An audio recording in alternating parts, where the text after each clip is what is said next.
حضرت عائشہ رضی اللہ تعالیٰ عنہا سے روایت ہے کہ ایک شخص نے نبی اکرم صلی اللہ علیہ وسلم سے اندر آنے کی اجازت مانگی۔ آپ صلی اللہ علیہ وسلم نے فرمایا، اسے اندر آنے دو، یہ اپنے قبیلے کا برا آدمی ہے۔ جب وہ اندر آیا تو نبی اکرم صلی اللہ علیہ وسلم نے اس سے نہایت نرمی اور خوش اخلاقی سے گفتگو فرمائی۔ جب وہ چلا گیا تو حضرت عائشہ رضی اللہ تعالیٰ عنہا نے عرض کیا، یا رسول اللہ صلی اللہ علیہ وسلم، آپ نے اس کے بارے میں یہ فرمایا تھا، پھر اس سے اتنی نرمی سے بات کی۔ نبی اکرم صلی اللہ علیہ وسلم نے فرمایا، اے عائشہ، تم نے مجھے کب بد زبان پایا؟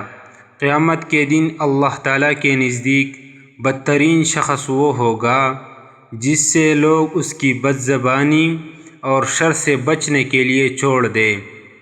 حوالہ صحیح البخاری، حدیث نمبر 6032۔ حضرت عبداللہ بن عمر رضی اللہ تعالیٰ عنہ سے روایت ہے کہ نبی اکرم صلی اللہ علیہ وسلم نے فرمایا، تم میں سب سے بہترین شخص وہ ہے جن کے اخلاق سب سے اچھے ہیں۔ حوالہ صحیح البخاری، حدیث نمبر 3559۔